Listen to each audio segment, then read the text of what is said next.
وَلَقَدْ يَسَّرْنَا الْقُرْآنَ لِلذِّكْرِ فَهَلْ مِن مُّدَّكِرٍ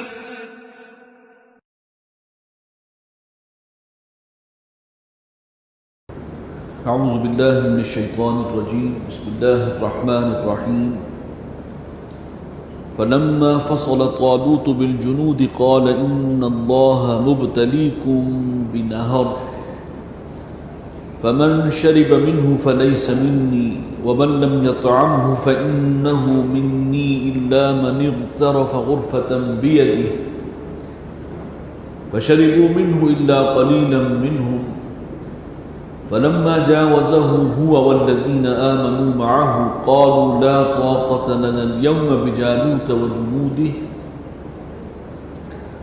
قال الذين يظنون أنهم ملاقو الله كم من فئة قليلة غلبت فئة كثيرة بإذن الله والله مع الصابرين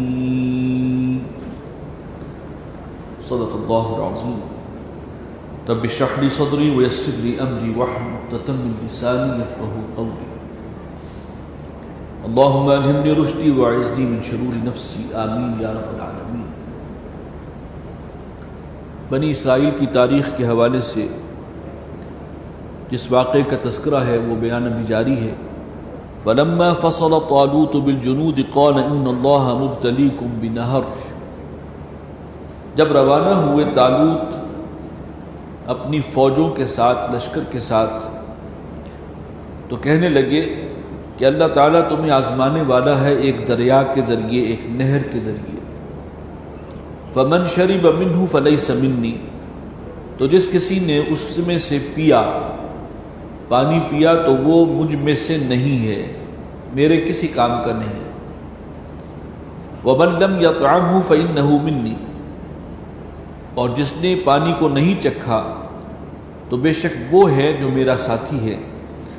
الا من اغترف غرفۃ بیدہ، سوائے اس کے کہ کوئی اپنے ہاتھ سے ایک چلو بھر پانی جو ہے وہ لے لے۔ یہ اصل میں مورائل کا اندازہ کرنے کے لیے ایک ٹیسٹ تھا۔ حضرت طالوت اب جو بنا دیے گئے ہیں سپہ سالار، انہوں نے اپنی فوج سے کہا کہ اللہ تعالیٰ تمہاری آزمائش کرنا چاہتا ہے، آگے جو دریا آ رہا ہے اس میں سے کوئی شخص پانی نہیں پیے گا۔ یہ اصل میں ڈسپلن کی بات ہوتی ہے اور اسی کا امتحان تھا۔ تو جو نہیں پیے گا وہ تو میرا ساتھی ہے، اور جس نے پی لیا تو وہ پھر میرا ساتھی نہیں ہے۔ اجازت اسی قدر تھی کہ ایک چلو بھر کی اجازت ہے، اس سے زیادہ نہیں۔ فَشَرِبُوا مِنْهُ إِلَّا قَلِيلًا مِنْهُمْ، تو پیا ان سب نے سوائے ایک قلیل تعداد کی، بہت تھوڑے سے لوگ تھے جنہوں نے اس حکم کی پابندی کی، اور باقیوں نے خوب ڈٹ کر پانی پیا۔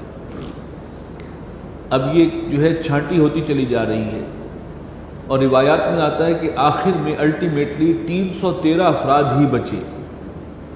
اب آپ دیکھیے تو غزوہ بدر میں جو افراد ہیں وہ 313 تھے، تو یہ تاریخ کی ایک مطابقت ہے۔ فلما جاوزه هو والذین آمنوا معه، تو جب پار ہوئے طالوت اور ان کے ساتھی اہل ایمان، یعنی دریا سے پار ہوئے، اب آگے بڑھے ہیں۔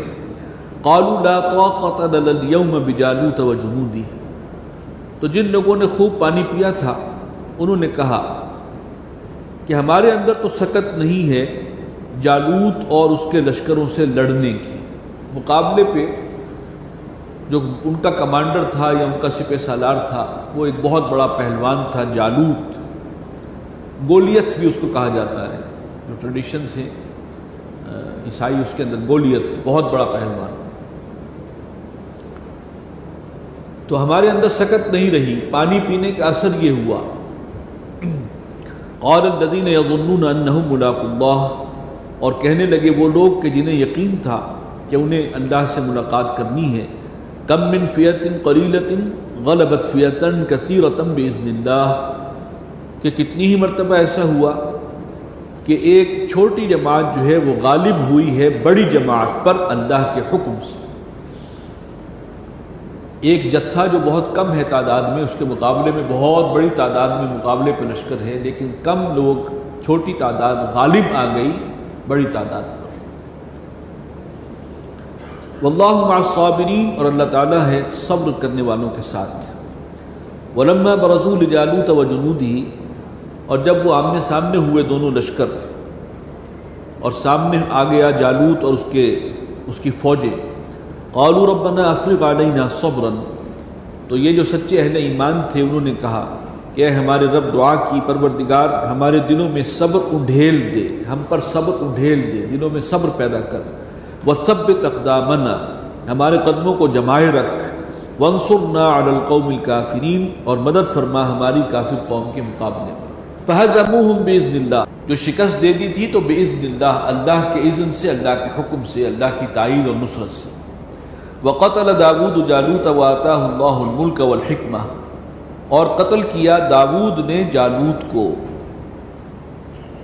ابھی تک دو کردار پہلے تھے، طالوت جن کو سپہ سالار معین کیا گیا مسلمان افواج کا، جالوت جو مشرکوں کا دشمنوں کا جو ہے بڑا سپہ سالار ہے۔ اب داود علیہ السلام ایک نیا کردار ہے جو یہاں پر انٹر ہوا ہے۔ وقتل داود جالوت، داود نے قتل کیا جالوت کو۔ یہ داؤد کون تھے؟ یہ بھی طالوت کے لشکر میں شامل تھے، مسلمانوں کے لشکر کا حصہ تھے، اور کہا جاتا ہے کہ ایک مویشی تھے، مویشی چرانے والے گڈریے۔ بہرحال ان کے کوئی 6 بھائی تھے اور والد بھی، وہ سب کے سب اس لشکر کا حصہ تھے۔ تو جب جالوت نے آ کے للکارا کہ کون ہے میرے مقابلے پر، وہ بہت بڑا پہلوان تھا، سب لوگ ڈرتے تھے اس سے، پوری دنیا میں اس کا ایک نام تھا، تو کوئی بھی ہمت نہیں کر رہا تھا۔ انہوں نے کہا کہ مجھے موقع دو۔ یہ چونکہ جنگل میں چرایا کرتے تھے اپنے جانور، تو ایک خاص قسم کا غلیل نما ایک چیز ہوتی ہے، گوپیا اسے کہتے ہیں، اور اس کے اندر پتھر رکھ کے گھما کے جو ہے وہ پھینکا جاتا ہے وہ پتھر۔ تو وہ کہنے لگے کہ میں نے تو اس پتھر سے، اپنے اس گوپیے سے شیروں کے جبڑے کو توڑا ہوا ہے، تو مجھے موقع دو اور میں اس کے مقابلے پہ جاؤں گا۔ سب لوگ حیران تھے کہ یہ کمزور سا بندہ، عمر بھی کم ہے ان کی۔ بہرحال اس کے مقابلے پر یہ گئے، اور جالوت نے زرہ ایسی پہنی ہوئی تھی کہ پورا جسم اس کا کور تھا، صرف آنکھیں جو ہیں بس وہ ایک جگہ خالی تھی، اوپن تھی۔ ان کا کچھ نشانہ ایسا تھا، اور اللہ تعالیٰ کا اصل میں تو ساتھ اللہ کی مدد ہوتی ہے، انہوں نے اس میں پتھر رکھ کے جو گھمائے ہیں اور گھما کر جو ہے پھینکا ہے، تو وہ سیدھا اس کی آنکھ میں سے ہوتا ہوا اس کے بھیجے تک چلا گیا، اور وہ وہیں ڈھیر ہو گیا۔ وقتل داود جالوت، اب یہ داؤد علیہ السلام ہیں، یہ اب منظر پر آئے، انہوں نے جالوت کو قتل کیا۔ اور ظاہر بات ہے کہ اس زمانے میں جو بڑا پہلوان ہوتا تھا اسی کے اوپر سب کی امیدیں اس سے وابستہ ہوتی تھیں، اور وہ ختم ہو گیا تو سب کا مورال بھی وہیں پر ڈھہ جاتا تھا، لہٰذا انہیں زبردست شکست ہوئی۔ اور یہ داؤد ہیں جن کو بعد میں اللہ نے نبی بنایا۔ طالوت نے اپنی بیٹی کا نکاح ان سے کیا، اور طالوت کو جو ہے وہ معین کیا گیا تھا سپہ سالار۔ اس طریقے سے یہ معاملہ سٹوری آگے بڑھ رہی ہے۔ وَآتَاهُ اللَّهُ الْمُلْكَ وَالْحِكْمَةَ، اور اللہ تعالیٰ نے داؤد کو حکومت بھی عطا کی اور حکمت اور دانائی سے بھی نوازا۔ وَعَلَّمَهُ مِمَّا يَشَاءُ، اور سکھایا انہیں پھر جو چاہا۔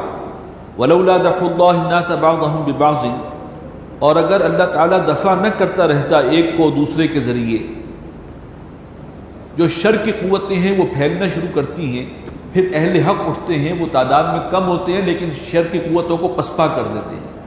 اگر یہ پروسیس نہ چلتا رہے تو لفسدت الارض، تو زمین جو ہے وہ فساد سے بھر جائے۔ ولیکن اللہ ذو فضل علی العالمین، لیکن اللہ تعالیٰ بہت فضل فرمانے والا ہے جہان کے لوگوں پر۔ تلک آیات اللہ نتلوها علیک بالحق، یہ آیات ہیں اللہ کی، نشانیاں ہیں اللہ کی، اور ہم یہ آیات تلاوت کر رہے ہیں اے نبی آپ پر حق کے ساتھ۔ وَإِنَّكَ لَمِنَ الْمُرْسَلِينَ، اور یقیناً آپ ہیں رسولوں میں سے، اللہ کے بھیجے ہوئے رسولوں میں سے ہی آپ کا شمار ہوتا ہے۔ تِلْكَ الرُّسُلُ فَضَّلْنَا بَعْضَهُمْ عَلَى بَعْضٍ، یہ سب رسول ہیں اور ہم نے ان میں سے فضیلت دی ہے بعض کو بعض پر. منہم من کلم اللہ، بعض اعتبارات سے بعض انبیاء اور نبیوں کو خاص فضیلت حاصل ہے. مثلا منہم من کلم اللہ، ان میں کوئی تو وہ ہیں کہ جن سے اللہ نے کلام فرمایا، براہ راست گفتگو کی ہے. یہ کون ہیں؟ حضرت موسیٰ علیہ السلام. چنانچہ ان کا لقب پڑ گیا کلیم اللہ، جن سے اللہ تعالیٰ نے کلام کیا.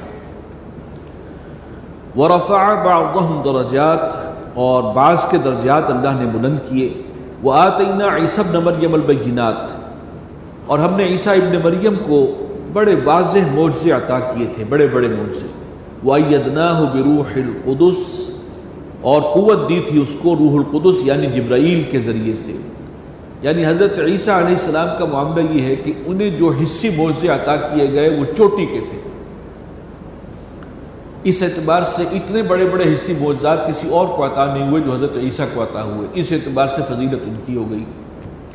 لیکن من جملہ تمام نبیوں اور رسولوں میں جو کلی فضیلت کا مقام ہے وہ بلا شک و شبہ محمد رسول اللہ صلی اللہ علیہ وسلم کا ہے. اس سے نیچے جزوی طور پر کسی معاملے میں کوئی آگے، کسی معاملے میں کوئی اور آگے، اللہ تعالیٰ نے ان میں سے بعض کو بعض پر فضیلت دی ہے. اگرچہ نبی صلی اللہ علیہ وسلم نے فرمایا کہ مجھے یونس ابن متیٰ پر بھی فضیلت مت دینا، یہ آپ کی کہ عز اور تواضع کا معاملہ تھا. اور اس میں کوئی شک نہیں ہے کہ آپ ہی بعد از خدا بزرگ توئی قصہ مختصر، جس رسول کی تمام آسمانی کتابوں میں پیشین گوئیاں ہوں اور جس کی انتظار کر رہے ہو پوری کائنات، اور واحد رسول محمد رسول اللہ صلی اللہ علیہ وسلم جو پوری نوع انسانی کے لیے مبعوث کیے گئے. اس سے پہلے کوئی نبی اور رسول جو بھی آئے ہیں وہ صرف اپنی قوم کی طرف آئے.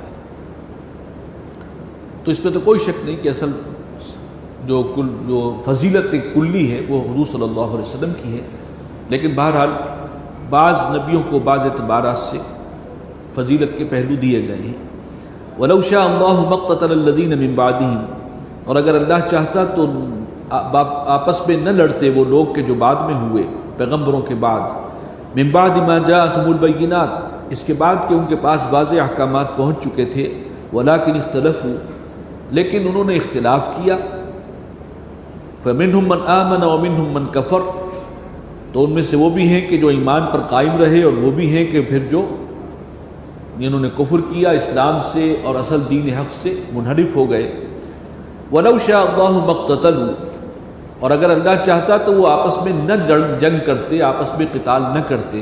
وَلَكِنَّ اللَّهَ يَفْعَلُ مَا يُرِيدُ، لیکن اللہ جو چاہتا ہے وہ کرتا ہے.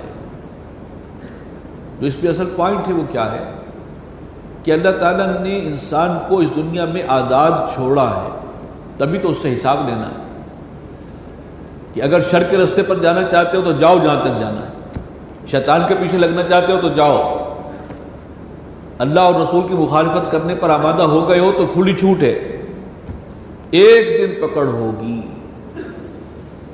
اختلاف کر رہے ہو، آپس میں لڑ رہے ہو، ٹھیک ہے، موقع دیا ہے سب کو.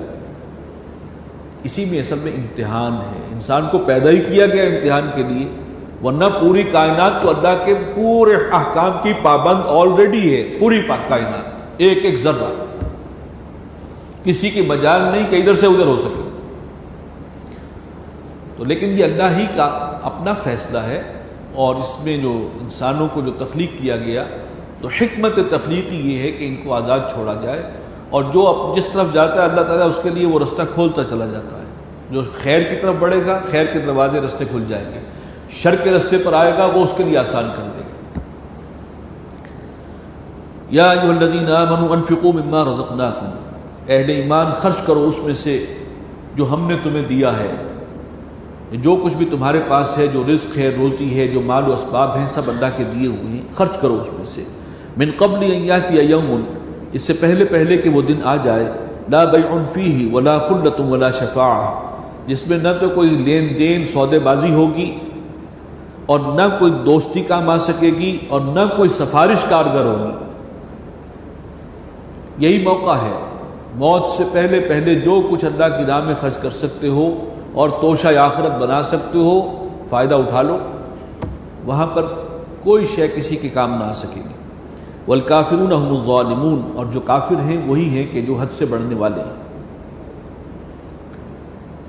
اللہ لا الہ الا ہو، اب یہاں پر آ گئی ہے سورہ آیت الکرسی، اور آپ کو معلوم ہے کہ یہ حضور صلی اللہ علیہ وسلم نے اسے آیات قرآنی، تمام آیات قرآنی کی سردار قرار دیا ہے۔ توحید فی الصفات کے اعتبار سے یہ ایک بہت اونچا مقام ہے اس آیت کا، اور حکمت قرآنی کے اہم مباحث ہیں جو اس کے اندر آئے ہیں۔ اللہ لا الہ الا ہو، اللہ وہ ہستی ہے کہ جس کے سوا کوئی معبود نہیں، کوئی بندگی کے لائق نہیں، کوئی عبادت کے لائق نہیں۔ اور اسی کو آگے بڑھائیں گے تو وہی حاکم مطلق بھی وہی ہے، شہنشاہ ارض و سماوات بھی وہی ہے۔ اللہ لا الہ الا ہو الحی القیوم، وہ خود زندہ ہے اور سب کو تھامے ہوئے ہے۔ یہ الفاظ بہت اہم ہیں۔ کائنات میں کوئی بھی جو شے ہے اللہ کے سوا، وہ سب اللہ کے تھمی ہوئی ہے۔ اپنے طور پر، اپنے بل پر زندہ ایک ہی ہستی ہے، وہ اللہ ہے۔ نیسیسری بینگ اسے کہا جاتا ہے فلسفے میں، کہ جو لازمی وجود ہے، جو خود اپنے بل پر قائم ہے، پوری کائنات میں صرف ایک ہے، وہ ہستی، اور وہ اللہ ہے۔ باقی جو کچھ مخلوقات ہیں جو نظر آ رہے ہیں، اور جتنی بھی ہیں، کوئی ملائکہ بھی ہیں، جنات بھی ہیں، انسان بھی ہیں، حیوانات بھی ہیں، وہ سب کیا ہیں؟ سب کے سب مخلوق ہیں، اور ان میں سے کوئی اپنے بل پر نہ زندہ ہے نہ قائم رہ سکتا ہے۔ جب تک رب نے تھاما ہوا ہے، برقرار رکھا ہے، تو برقرار ہے، اور جب اس کا فیصلہ آ جائے گا تو کوئی برقرار رہ سکتا ہی نہیں۔ سب کو تھامے ہوئے وہ ہے۔ اس وقت بھی اگر اوباما بھی جو ہے وہ موجود ہے، اور ہر قسم کے طاغوتی قوتیں بھی موجود ہیں، تو ان میں سے کوئی بھی اپنے بل پر موجود نہیں ہے جب تک اللہ کی اذن نہ ہو، مشیت نہ ہو۔ اسی وقت تک رہے گا جب تک اللہ کی مشیت ہے۔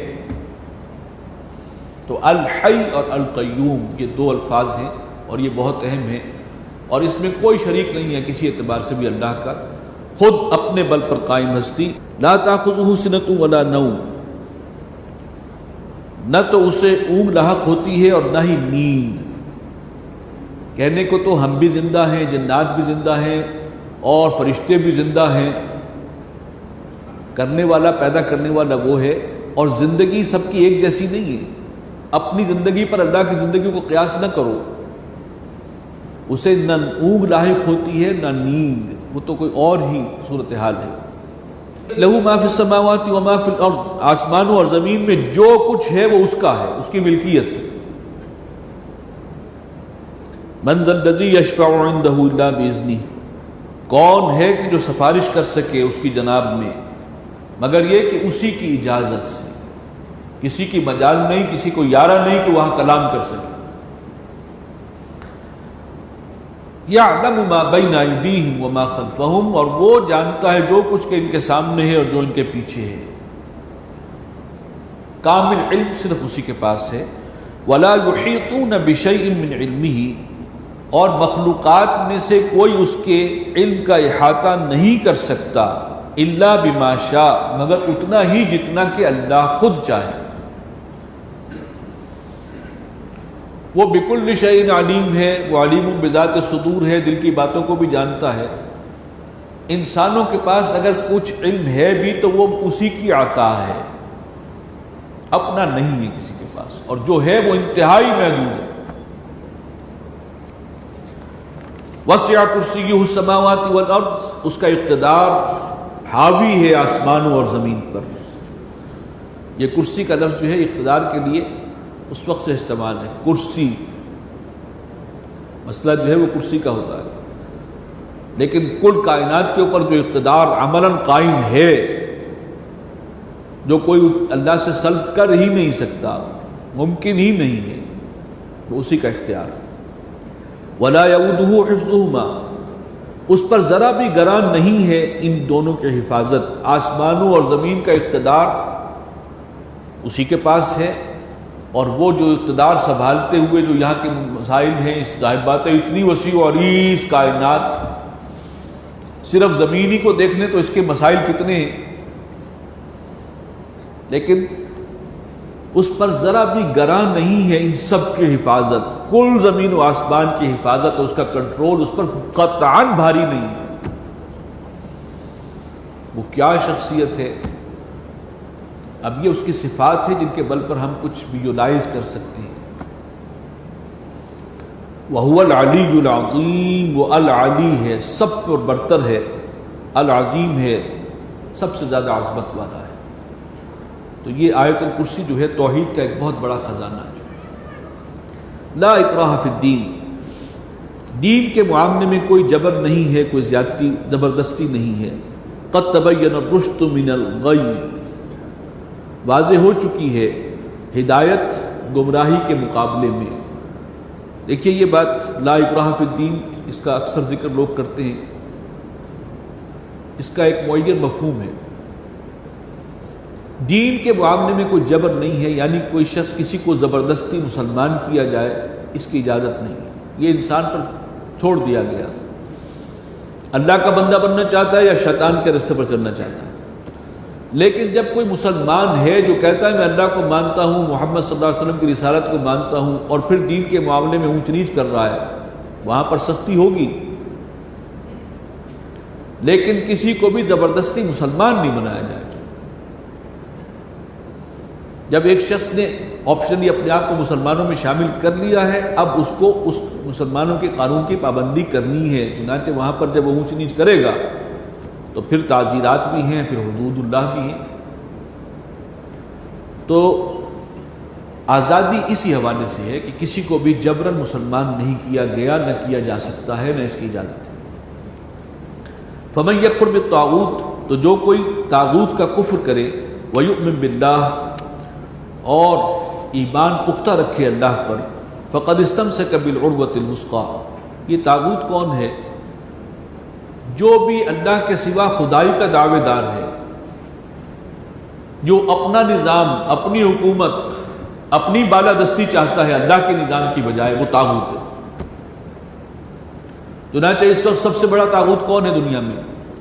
امریکہ، جس نے اعلان کیا نیو ورلڈ آرڈر، ہمارا نظام چلے گا۔ یہ اصل میں نعرہ کیا ہے؟ اسلام کی نیگیشن ہے۔ اللہ کا نظام، محمد عربی صلی اللہ علیہ وسلم کا دیا ہوا نظام، ہمارے نزدیک اس کی کوئی حیثیت نہیں ہے، اب تو ہمارا بنایا ہوا نظام چلے گا۔ طاغوت کا سرغنہ اس وقت امریکہ ہے۔ اعلان کرنے میں اگرچہ ان کے پیچھے جو پش پناہ ہے، اصل میں اس کو طاغوت بنانے والے وہ جیوز ہیں، یہودی ہیں، اور آج ساری دنیا انہی کے کنٹرول میں۔ ہم خود اس طاغوت کے فرنٹ لائن الائی بنے ہوئے ہیں، سبحان اللہ۔ مسلمان ہو کر جو سب سے بڑا طاغوت ہے اسی کے فرنٹ لائن الائی ہیں، اور علی الاعلان۔ یہ ہماری جرت اور جسارت کے اوپر جو ہے حیرت ہونی چاہیے۔ تو فمن یکفر بالطاغوت، ایمان تب ہوتا ہے پہلے طاغوت کا انکار کرو، کسی کو نہیں ہم مانتے، لا الہ الا اللہ، کوئی معبود نہیں، کوئی حاکم نہیں، کوئی بندگی کے لائق نہیں، کوئی نہیں کہ جو قانون دے اور قانون نافذ کرے، صرف یہ حق اللہ کا ہے۔ پہلے نیگیشن، لا الہ الا اللہ۔ تو اسی طرح یہاں فرمایا کہ قد تبین الرشد من الغی فمن یکفر بالطاغوت، جو طاغوت کا انکار کرے، ویؤمن باللہ، اور اللہ پر ایمان لائے، فقد استمسک بالعروۃ الوثقی، تو اس نے تو ایک بڑے مضبوط حلقے کو، کنڈے کو پکڑ لیا ہے، اب وہ اللہ کی حفاظت میں آ گیا ہے، اس کو ایک بہت بڑا مضبوط سہارا ملا ہے جو اللہ پر ایمان رکھتا ہے۔ لا انفصام لہا، اور یہ سہارا کبھی ٹوٹے گا نہیں، یہ ٹوٹنے والا نہیں ہے۔ واللہ سمیع علیم، اللہ سب کو سننے والا ہے، جاننے والا۔ اللہ ولی الذین آمنوا، اللہ تو دوست ہے، ساتھی ہے، پشپناہ ہے اہل ایمان کا۔ یخرجہم من الظلمات الی النور، اور وہ نکالتا ہے انہیں اندھیروں سے روشنی کی طرف۔ والذین کفروا، اور جو کافر ہیں، اولیاءہم الطاغوت، ان کے دوست، ان کے ساتھی، ان کے پشپناہ جو ہیں وہ طاغوت ہیں، یخرجونہم من النور الی الظلمات، اور ان کا کام کیا ہے؟ لوگوں کو ایمان کے نور سے کھینچ کر لاؤ کفر اور شرک کی جہالت اور تاریکی میں۔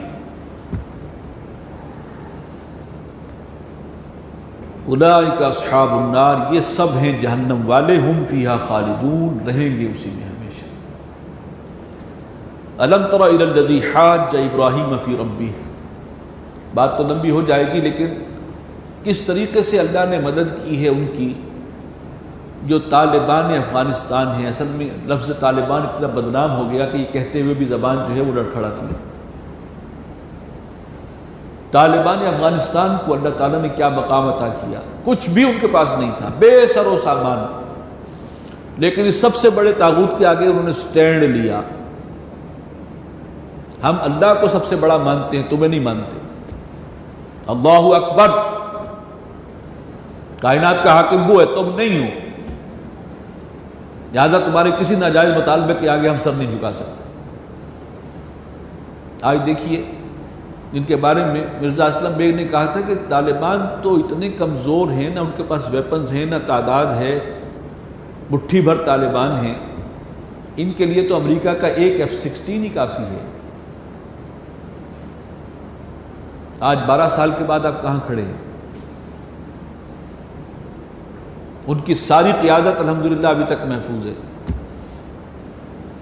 یہ کون ہے پیچھے جو امریکہ سے بڑا ہے؟ اللہ ولی الذین آمنوا، اللہ پشپناہ ہے سچے اہل ایمان کا۔ تو اس دور میں اتنا بڑا معجزہ ہو گیا ہے۔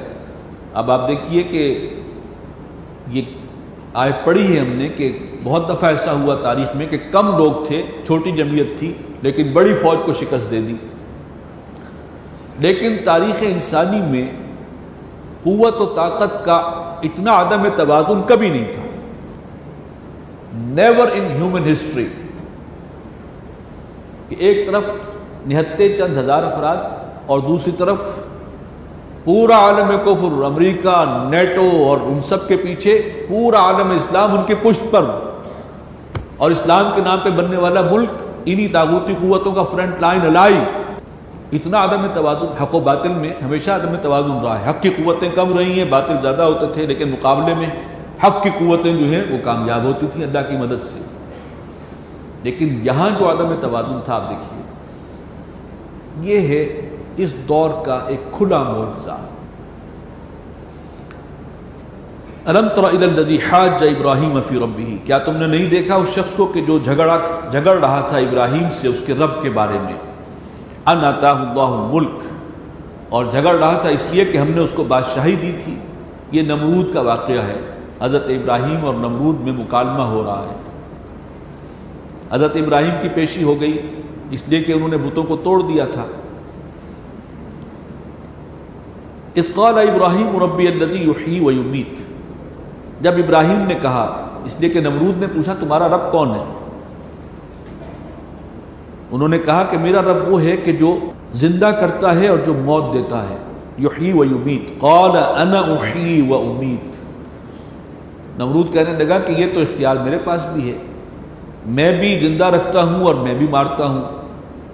چنانچہ روایات میں آتا ہے کہ 2 قیدی اس نے جو ہے وہ قید خانے سے منگوائے، ان میں سے جو ایک مجرم تھا جس کی سزا تھی اس کو قتل کرنا، اس کو چھوڑ دیا، اور جو بے گناہ تھا اس کو قتل کروا دیا۔ دیکھو میں بھی کام کر سکتا ہوں، یہ اختیار تو میرے پاس بھی ہے۔ قال ابراہیم فإن اللہ یاتی بالشمس من المشرق فأت بها من المغرب، تو کہنے لگے ابراہیم علیہ السلام کہ بے شک میرا رب وہ ہے کہ جو سورج کو مشرق سے طلوع کرتا ہے، فأت بها من المغرب، تو تم ذرا سورج کو لے آؤ مغرب کی طرف سے، اگر تمہارے پاس بھی حکمرانی ہے اور اختیار ہے۔ فبہت الذی کفر، تو مبہوت ہو کر رہ گیا وہ کافر، کوئی جواب اس سے بن نہیں پڑا۔ واللہ لا یہدی القوم الظالمین، یعنی یہ مثال ہے کہ کیسے اللہ تعالیٰ مدد کر رہا ہے اپنے بندوں کی۔ یہ تو ہوا کہ گفتگو کے اندر بھی، دلائل کے میدان میں بھی اس کو شکست دی حضرت ابراہیم نے.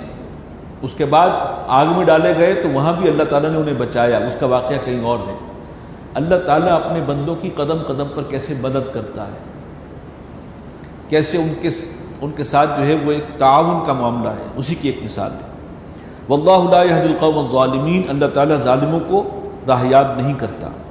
او کالذی مر علی قریۃ، یا مثال اس شخص کی کہ جو گزرا ایک بستی پر سے، وہی خاویۃ علی عروشہا، اور وہ بستی اوندھی پڑی ہوئی تھی اپنی چھتوں پر، تباہ و برباد بستی تھی. اور گزرنے والے کون تھے؟ کہا جاتا ہے حضرت عزیر علیہ السلام ہیں.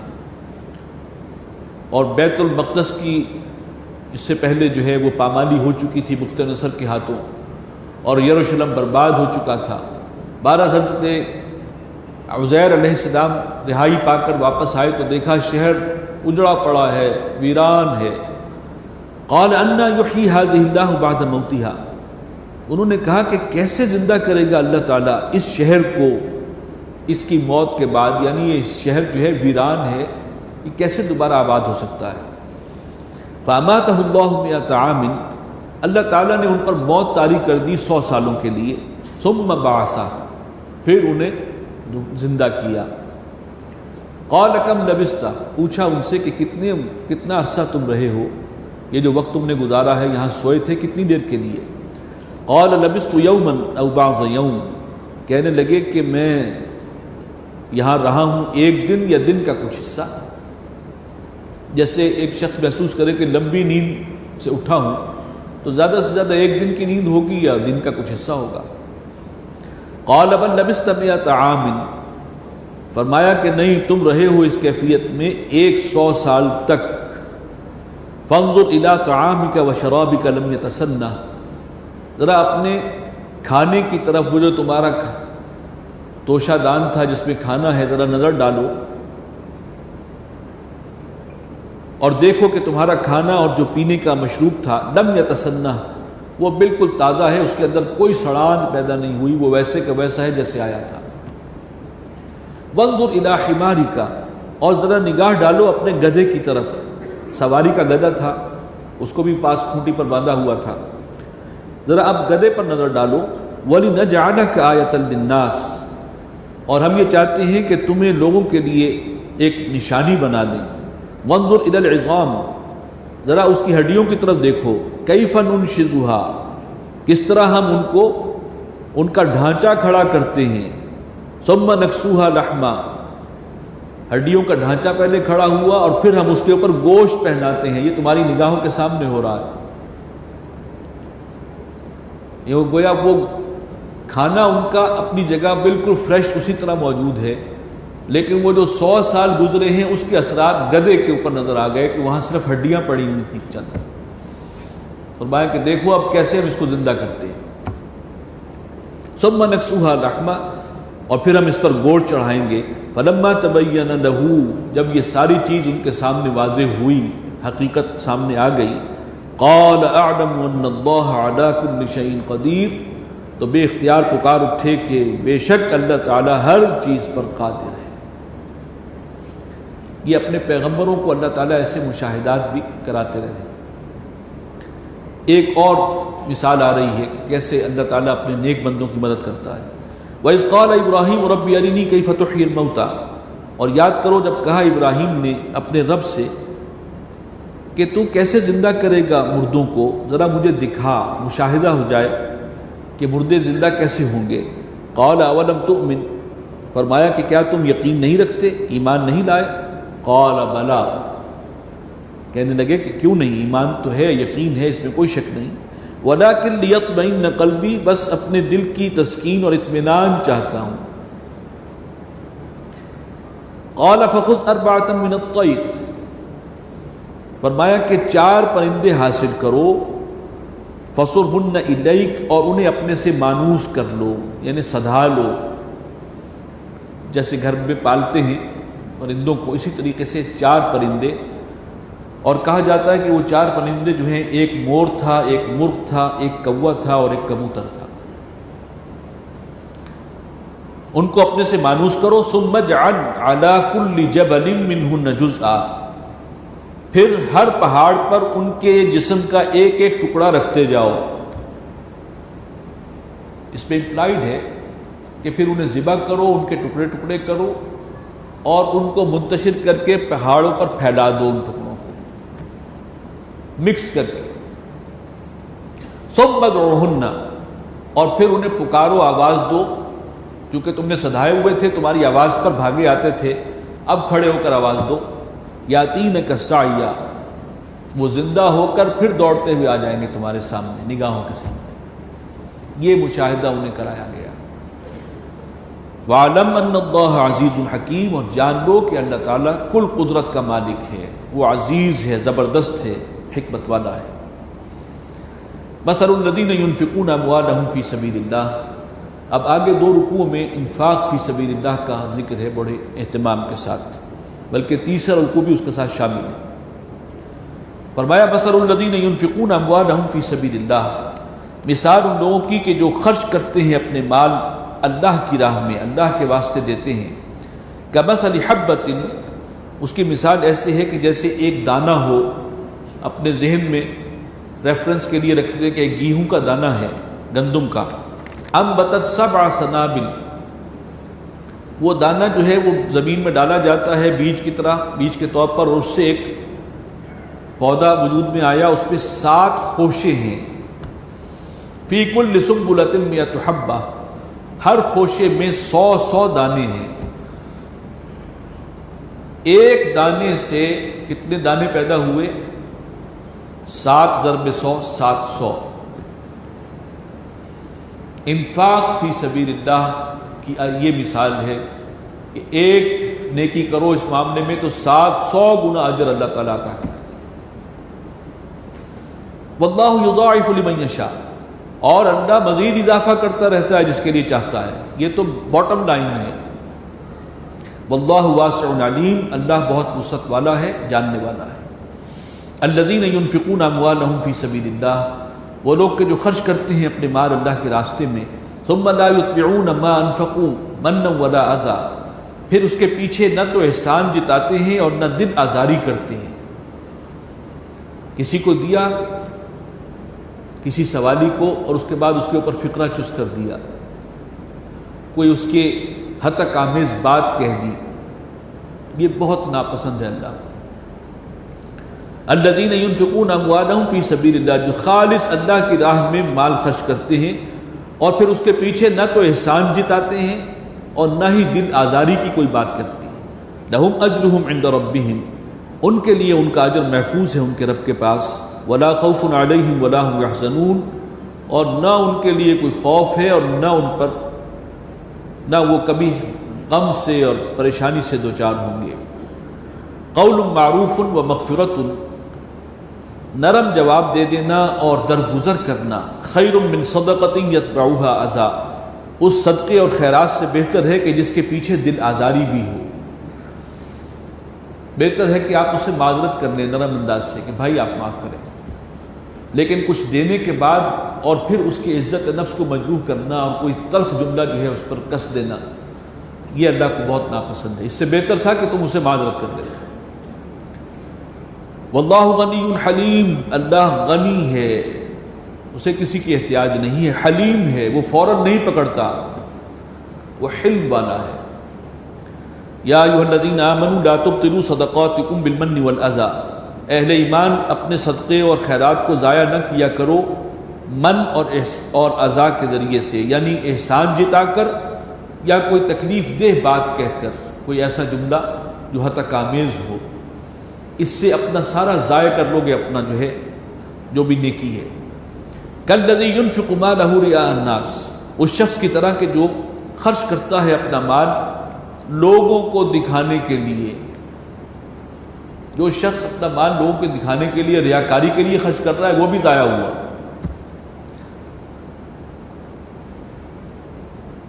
ولا یؤمن باللہ والیوم الآخر، اور وہ یقین نہیں رکھتا اللہ پر اور قیامت کے دن پر.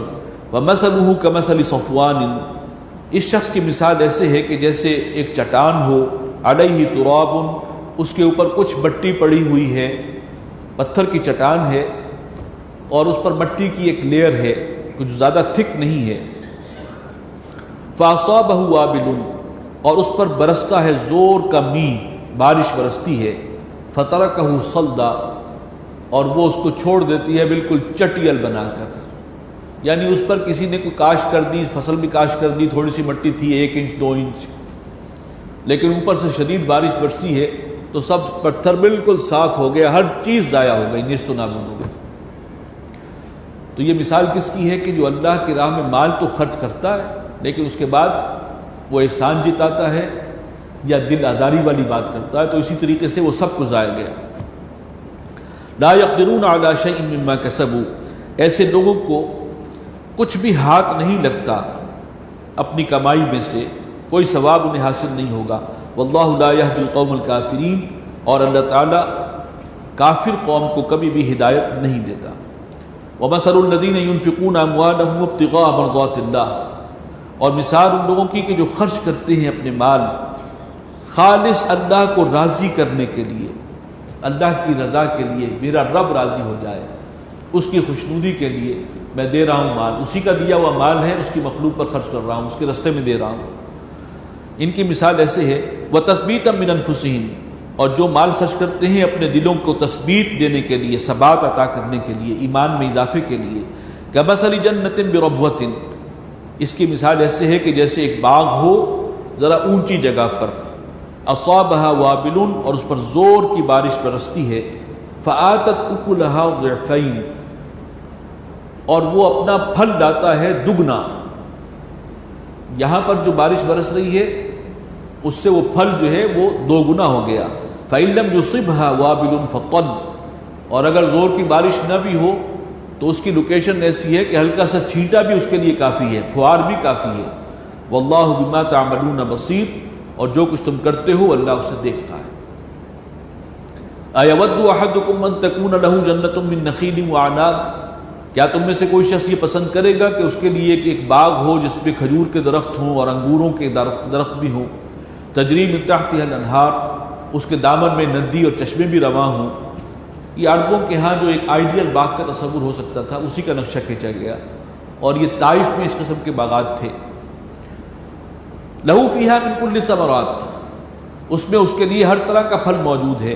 وَأَصَابَهُ الْكِبَرُ، اب جس نے باغ لگایا ہے، جو باغ والا ہے، اسے آ لیا بڑھاپے نے۔ وَلَهُ ذُرِّيَّةٌ ضُعَفَاء، اور اس کے جو اولاد ہے ابھی وہ کمزور اور ناتواں ہیں، اپنے پاؤں پر ابھی کھڑے ہونے کے قابل نہیں ہیں۔ فَأَصَابَهَا إِعْصَارٌ، کہ اچانک اس باغ پر آ پڑا ایک بگولا، گرم ہوا، لو کا تھپیڑا ایسا آیا کہ سارا باغ جھلس کے رہ گیا۔ فیہ نارن، اس میں آگ تھی، تپش تھی، فاحترقت، اور اس نے اس باغ کو جلا کے بھسم کر دی۔ اس کی امیدوں کا یہ اب مرکز تھا کہ اولاد ابھی چھوٹی ہے، اس نے باغ جو ہے وہ لگایا ہے، وہ بھرپور طور پر پھل دے رہا ہے، کتنا مطمئن اور شاد کام ہے، لیکن اچانک آفت آتی ہے اور سب کچھ ختم ہو کر رہ جاتا ہے۔ کیا کوئی چاہے گا؟ اسی طریقے سے جو لوگ ریاکاری کے لیے خرچ کرتے ہیں، دکھاوے کے لیے خرچ کرتے ہیں، وہ سمجھتے ہیں ہم نے بہت کچھ اللہ کے پاس جمع کرا رکھا ہے، لیکن وہاں کچھ بھی نہیں ہے، سب ضائع گیا۔ كَذَلِكَ يُبَيِّنُ اللَّهُ لَكُمُ الْآيَاتِ، اسی طرح اللہ تعالیٰ واضح کرتا ہے تمہارے لیے اپنی آیات کو، لَعَلَّكُمْ تَتَفَكَّرُونَ، تاکہ تم غور و فکر سے کام لو۔ بارک اللہ لی و لکم فی القرآن العظیم ونفعنی و ایاکم بالآیات والذکر۔